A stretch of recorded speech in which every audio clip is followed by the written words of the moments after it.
inviting their leader, Jeffries, to their campaigns and to their districts next year. Every single one of them at every campaign stop should be asked, what do you think about Mamdani? What do you think about his positions?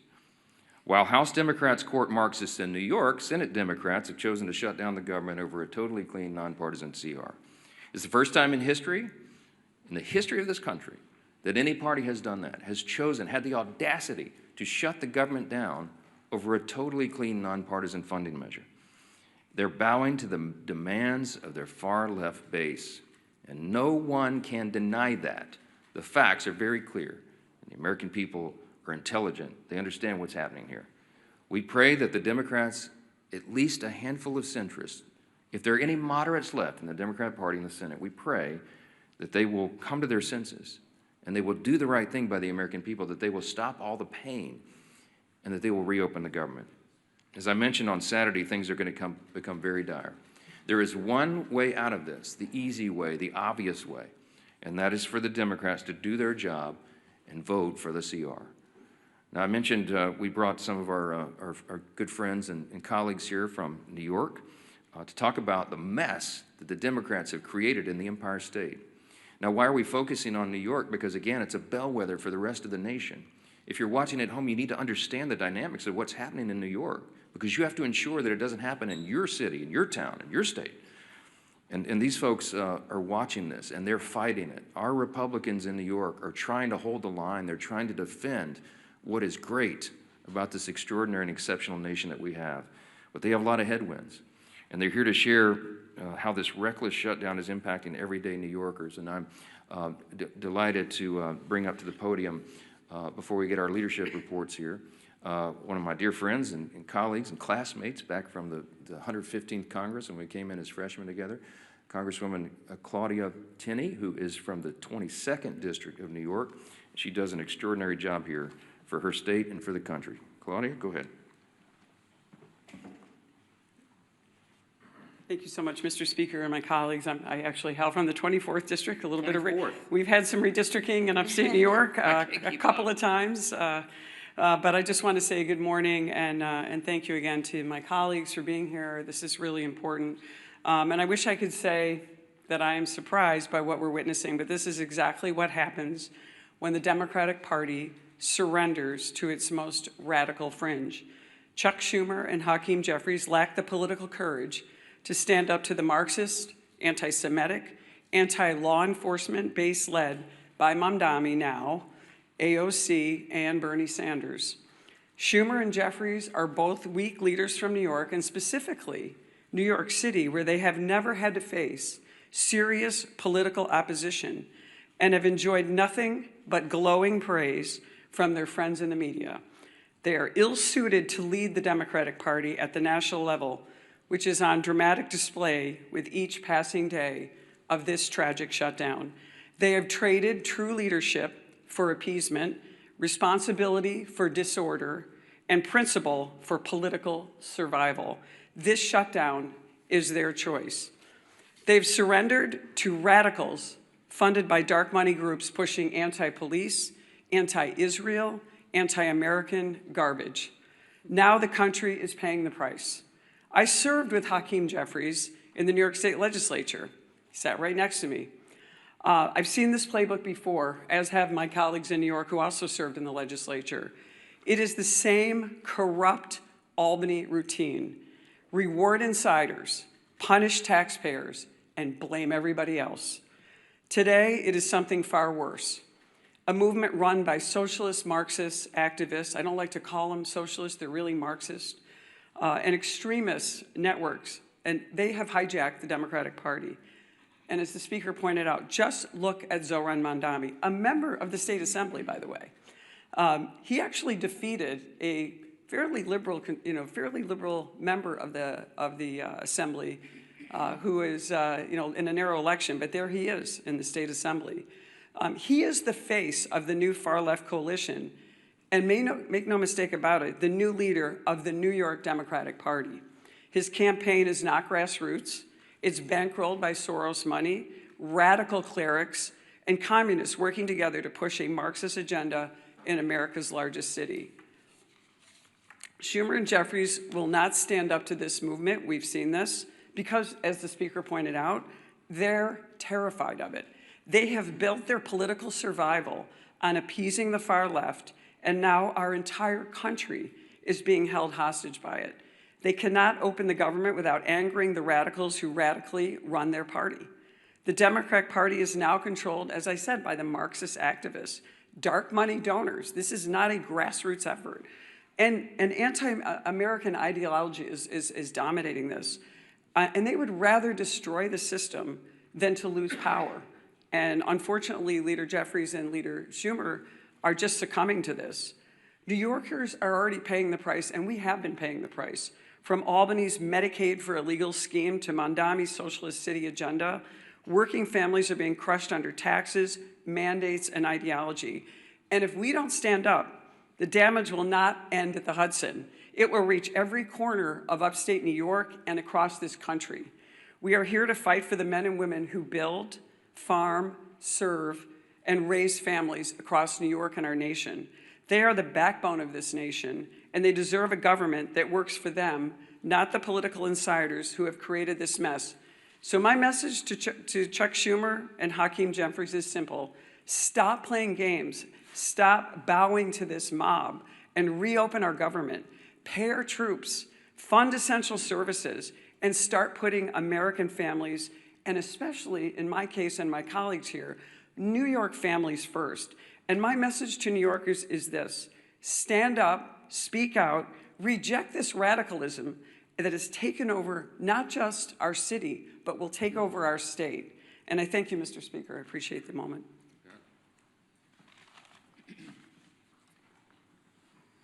Well, thank you, Claudia, and my other colleagues from New York for coming. And it's so sad to see what's happened to that great state of New York. But if you go back to November, when President Trump won an overwhelming victory to come back as president, defeating Kamala Harris, winning every one of the 7 swing states. In those months after, what you saw was this internal conflict within the Democrat Party. Who is the head of the Democrat Party? You heard it over and over. Some people are trying to raise their hand, a very, very weak bench of failed leaders, primarily, governors from failed states, wanting to jump ahead of everybody else and claim the title. And yet, as the Democrat Party stayed that rudderless ship for months and months, because of this perfect storm, that the 2 top Democrat leaders in the House and Senate both hail from the state of New York, with the emergence now of Zohran Mamdani, you have seen Zohran Mamdani quickly become the new head of the Democrat Party nationally. Because Chuck Schumer, who is the head Democrat in the Senate, and Hakeem Jeffries, who's the head Democrat in the House, both hailing from New York, are scared to death of that far-left extremist, radical, socialist, Marxist movement in their own party, starting in New York. And because Mamdani has taken off there, it is affecting real people everywhere in America. Devastating consequences. We've talked about it over and over. You know, the last few weeks, we talked about the pain, the suffering that Democrats were causing to especially federal workers, our troops, air traffic controllers, every other federal worker who wasn't getting paid. Some, President Trump found ways to get paid. Others, there weren't ways to do the same thing, but the president worked overtime. Look at what the president did working overtime, at least doing his job, in China this morning. A historic trade deal with China announced, where they resolved some issues on tariffs. Our soybean farmers are going to be able to sell more of their products into China. Critical minerals that we'll be able to get. All of those things President Trump continues to do while Democrats want to try to spew chaos around the country. But the harm to families, as we've been talking about, while real, is unfortunately going to get worse. And we've been telegraphing this for weeks, pleading with our Democrat colleagues in the Senate. Just five Democrats need to get the courage to end the shutdown. And only they can do it. They know that. And what are those consequences? We've been talking for weeks. Coming this weekend, Saturday, 42 million SNAP beneficiaries will lose those benefits. Those cards are going to go to zero. When they go to the grocery store to try to put food on the table, there will be no money in those accounts. And what is Chuck Schumer going to tell those families? It's no longer hypothetical. It's no longer theoretical. It's real suffering and pain, and they know that. We've given you the quotes over and over these last few weeks. They admit they are causing suffering. They're using the American people for leverage, and they just don't care. But I think they're going to start hearing more and more from people. There's some people we've been hearing from. The National Veteran Advocate, his retired U.S. Army Sergeant Eric Donahoe, said this, quote, "The decision to vote against advancing the CR is now causing financial harm to families who serve this country." He went on to say, quote, "When I spoke with Democratic staffers that I know they called this shutdown a political opportunity. They think the more Americans hurt, the more power they gain. They even bragged about it," Donahoe said. Quote, "This isn't a headline to us. It's rent, it's groceries, it's mental health, it's stability." And of course, you've heard just a few days ago, we had the National Air Traffic Controllers Association and the American Federation of Government Employees demanding that Democrats pass the clean CR. More and more, you're seeing this growing chorus of people from all corners, including Democrat corners, telling their own party leaders, stop this madness, end the madness, and vote to open the government. But again, this weekend, it gets even more painful, more suffering that they will impose if they keep this madness up. And so I'm going to try to find 5 Democrat senators. It's all we need is 5. So let's start with John Ossoff in Georgia. Starting this weekend, over 1.3 million enrollees in SNAP in his home state of Georgia lose their benefits. 1.3 million, Senator. What are you going to tell those families if you vote no today? If you vote to take their food away this weekend? That's what your vote means today. 109,000 federal workers in his state of Georgia. Of course, the largest airport in America is in his home state of Georgia, and they're already experiencing flight delays in Atlanta. 231,000 women, infant, and children will lose their benefits in Senator Ossoff's home state of Georgia if he votes no today. Think about them when you're casting that vote. Senator Warner in Virginia, 825,000 SNAP enrollees in his home state of Virginia. 189,000 federal workers. Don't come up here and give some speech lamenting about the hardships those people are facing when you're the one voting to impose those hardships. You can stop that today by voting yes. 107,000 women, infant, and children will lose their benefits in Virginia if Senator Warner votes no. Tina Smith in Minnesota, 452,000 enrollees in the SNAP program, 33,000 federal workers, and 101,000 women, infant, and children in Minnesota will lose their benefits if Tina Smith votes no today. Gary Peters in Michigan, over 1.4 million enrollees in SNAP. No food stamp benefits this weekend to 1.4 million Michiganders. 56,000 federal workers, 189,000 women, infant, and children will go without food this weekend in Michigan if Senator Peters votes no. Senator Sheehan in New Hampshire, 76,000 enrollees in SNAP, 9,000 federal workers, and 12,000 women, infant, and children will go hungry in New Hampshire if Senator Sheehan votes no. I could go on with more and more of these. All we need is 5. That's 5 right there. If they get the courage, they don't have to impose that pain on families. But the only way this suffering is prevented as if they come to their senses and vote yes. We all know the math. We all know what's needed. But it's not just math. It's millions and millions of families across this country that will truly suffer and go without food if they vote no today. It's a straightforward vote.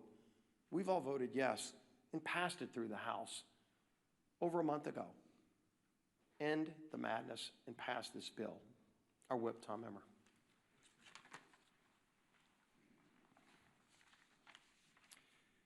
We are officially 30 days into the Democrats' needless government shutdown. 30 days that millions of federal workers have gone without a paycheck. 30 days that critical telehealth services and in-home hospital care programs have been put on pause for the vulnerable Americans who need it most. 30 days that our national security has been put at risk due to staffing shortages. Not to mention the SNAP benefits that you've heard our leader go through in detail that will be cut off for more than 40 million low-income Americans if the Democrats fail to reopen the government before Saturday. It's been 30 days of pure obstruction from Democrat lawmakers who care more about appeasing the radical Mamdani and Omar Fata wing of their party than reopening the government for the people they were elected to serve. Americans are hurting. Families are turning to food banks. Major airports are issuing ground stops. But the Democrats don't care. In fact, they've orchestrated this chaos by refusing to support our nonpartisan government funding bill 14 times now. And for what? So that they can kowtow to the people like Kami. And I will just say to my great friend and colleague, Claudia Tenney, socialists are now the moderates in my grandfather's Democrat Party. These are communists and Marxists. They are kowtowing to the people like Kami Mamdani ahead of the election. People are struggling in the meantime to put food on the table, and the Democrats are too busy playing politics to do anything about it. It's disgusting, and it needs to end. I say it every day when we do this. Remember, all we need is 5 Senate Democrats to come to their senses, break ranks with Chuck Schumer, support our clean CR, and reopen the government. It's past time for Democrats in Congress to get serious and do their jobs for the people they were elected to serve, not for the communist mayoral candidate in New York City, our conference chair. Thank you. Kami Mamdani, that might stick. That might stick. Well, good. Yeah, the truth hurts, right? Works. All right. Well, this Saturday, SNAP benefits run out for 42 million Americans. 42 million Americans, the SNAP benefits will run out. Let me say it one more time and let it sink in. 42 million families, including thousands in my home state of Michigan, could lose the ability to put food on the table for their families. Why? Because Democrats choose to use their pain and their hunger as leverage. Leverage for more wasteful spending, leverage to satisfy their radical base. And what are Republicans doing? Republicans did their job and are going to continue to do our job. We voted for a clean, responsible bill to keep the government open and fully fund SNAP. So let me be very clear. Republicans voted to continue funding for SNAP and continue to have families have the ability to feed their families. Democrats voted to take food off the table and voted to discontinue SNAP benefits. It is that simple. Democrats voted to shut it down, and they voted to deny food assistance to 42 million Americans. And they voted that way more than a dozen times. Just so y'all didn't get confused, they wanted to make sure that they rubbed it in your face more than a dozen times that they wanted to stop the SNAP benefits. Not just once, not just twice, they wanted to make doggone sure you knew they voted more than a dozen times to kill the SNAP benefits, to take food off your table. Just so you're clear. And let's remember, they did it, and make sure that we don't forget, and let's make sure we remind them who voted to keep food on the table and who voted to take food off the table. Because at some point in time, they're going to reverse what they're talking about and do what they normally do, and that's try and blame us. But let's hold them accountable for once to the votes that they've taken. I can assure you I will. I met one of these recipients last weekend while I was volunteering at a food bank in St. Clair County. His name was Jim. Jim's wife is a teacher, and he's a retired auto worker. They rely on SNAP to help cover the cost of groceries. Jim waited in line for more than 3 hours because he knows he won't be getting his benefits. That's what he told me. But you know what he told me? I thought this was very insightful. He told me, thank you. He told me, thank you for all you're doing to keep the government open. He also told me to please talk to our senators and ask them, since they voted and they campaigned on being moderates and reaching across the aisle, to fulfill their campaign promises and stop using families like Jim as leverage and care about the people that they were elected to represent. I also spoke with a woman who recently lost her husband. She's now raising her grandkids and told me she's never needed help before, but now she's struggling to afford groceries. These are real people struggling, real people that Republicans are actually fighting for, and real people that I am fighting for. Jim is not leverage. Jim is a person with a family to feed. Open up the government and stop using Jim and his family as leverage to kowtow to your radical political base. Do what you know is right and what you have said is right, and open up the government. A farmer back home once told me, when you're not hungry, you have a lot of problems. When you're hungry, you have one. Right now, families on SNAP have a problem. And that problem should never, ever be used as political leverage. So Republicans, we're going to keep on working, and we're going to keep on fighting. And you know what? We will keep showing up. And while we keep demanding that Democrats stop using suffering Americans as pawns in their political games, I implore my 2 senators, do what you said you were going to do. Do what you said that you are. You've reached across the aisle. You're moderates. You care about people. Well, show that in your actions and vote for a clean CR for families like Jim who you represent. Please, they are counting on you. And every no vote means that you are keeping food from their table. So please, it is time to pass the clean CR and actually put the people who you represent, Americans, first. Thank you. We'll take a few questions. I just want to thank again our colleagues from New York, LaLota and Lawler, Garbarino, Langworthy, and Tenney. It's a difficult job to hold the line in that state, but they do it very, very well, and we're grateful they're there, and that there are so many common sense New Yorkers who still believe in freedom and in the greatness of America, and they keep sending us patriots like this to do the job. So we'll take a few questions. Yes, sir. Second row. Thanks, Mr. Speaker. During the last shutdown in 2019, it was the first Trump administration, and they made sure that in the second month of the shutdown, SNAP benefits would go out. They had them sent early. Why do you think they shouldn't do that this time? Well, the president, this administration has done exactly what he did in the first term, and that is bend over backwards to make sure that we mitigate the harm. We explained here yesterday that any administration in a shutdown scenario has figuratively a control panel of pain dials.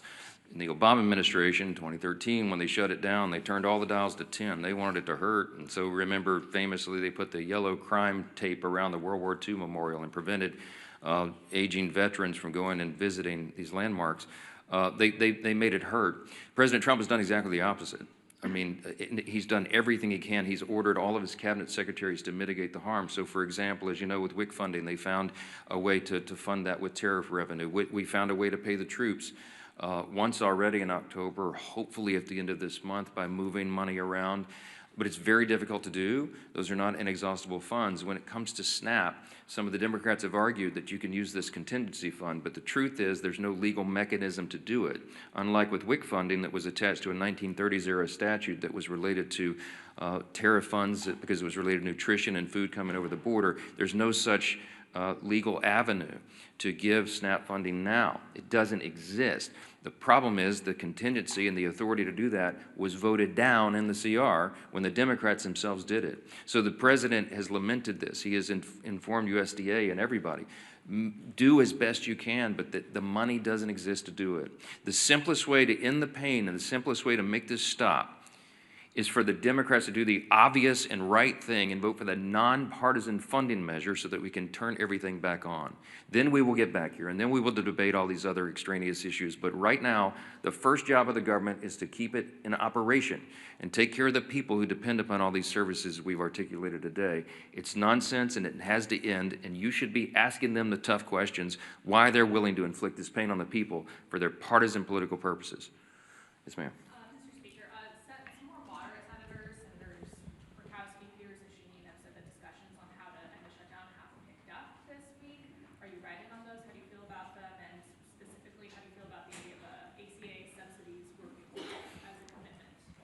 ACA subsidy working group? Look, I'm not surprised that the conversations are turning up in earnest. I mean, when you're talking about the handful of centrists and moderates that are there, they feel the pressure of this. You have all the major unions now coming out, as we've noted, demanding that they do the right thing and get the paychecks flowing again. You have flights being delayed and canceled. It harms people on their nutrition and their food and everything else. And so this is not a surprise to us. We welcome them doing the right thing, but again, we don't have anything to negotiate because we didn't put any partisan Republican priorities on the CR at all. I don't have anything I can pull off of it to make it more palatable for them. So our urge and our plea to them is just do the darn right thing and open the government. And then we'll figure all the rest of these things out. We were always scheduled. We were always planning to have the debate about the COVID-era subsidies and all these other issues in October, November, December. The COVID-era subsidies don't expire until the end of December. There are all sorts of discussions going on about that, all kinds of ideas. I could give you dozens of them that have been collected just in the House Republican Conference. There needs to be massive reform. There need to be income caps. There needs to be the elimination of fraud, waste, and abuse in that program, which we think is rife in it, and many other things. So there's informal working groups going on as we speak. There's discussions being had amongst all the members. But we've got to get the lights turned back on here and get the services provided to the people so that we can come here and do the rest of the legislative job. Yes, ma'am. Would you be willing to fund part of the government for the full year, as some of the senators are discussing, without a CR to open? These rifle shot bills that you keep hearing about deviates from the goal. We have one singular purpose, and that is to reopen and fund the entire government. The Democrats do not get to shut down the government and then make the decision on who's more important than the other and which little thing they want to fund to relieve their own political pain. We have one purpose, and that is turn this thing back on. And all those other efforts are deviations, and it's political games. They're trying to cover their own tails now because they know they have inflicted this pain. I'm going to remind you again 14 times. I bring my chart in every day. I'll bring it back tomorrow because I want everybody to remember. Republicans have voted 14 times to fund the government, and the Democrats have voted 14 times to close it. They are imposing the pain, and now they're feeling a little pain themselves because people are starting to let them hear about it. They better do the right thing. That's all we can say. Yes, ma'am. Mr. Speaker, you mentioned today that the Senate's going to vote for the 15th time, and the Democrats are supposed to. The Senate's actually not voting today on the CR to fund the government. Do you agree with Leader Thun's decision to let Democrats sit with this over the weekend? They're not voting today on the CR, so the SNAP benefits are going to lapse. They're not taking that vote today. Well, Leader Thun was pretty upset yesterday. We've all seen the video. Mad John on the floor, and it's appropriate. When we come in here and do these briefings, I can empathize with him because we're happy warriors. I like to come in and have a good time in press conferences and tell you good news and all of that, but this feels very much like in my state, Louisiana is a hurricane state. It's like giving a briefing during a hurricane, you know, a Cat 5 hurricane. You know, right before it hits shores, we put the sandbags around our homes and we board up the windows and we do everything we can to prepare, but we know the real pain is about to hit. And we feel helpless in doing anything about it. And that's the same emotion and that we feel here at the podium and when we're on the floor. And Leader Thune let them have it yesterday because they were trying to play games. And we're just fed up with it. He's a very even-tempered, calm guy. I mean, I try to maintain the same demeanor, but it's infuriating to us. I'm not going to second guess his decisions on when they schedule the votes each time, but he's probably about had it with their nonsense. And when they tell him and they thumb their nose at him and give him, you know, and say other things that they like to drop the F-bomb now for fun, for emphasis apparently. When they tell him those things, he probably recognizes it's a futile effort. He realizes they're dug in, that they don't care. They're more afraid of the Marxist, socialist, far left in the party than they are the harm that they're going to cause in the American people. That's a fact, and you need to make them try to refute that because they can't. I'm grateful again for our New York colleagues for holding their ground and standing guard as they do and for being here. Thank you all so much.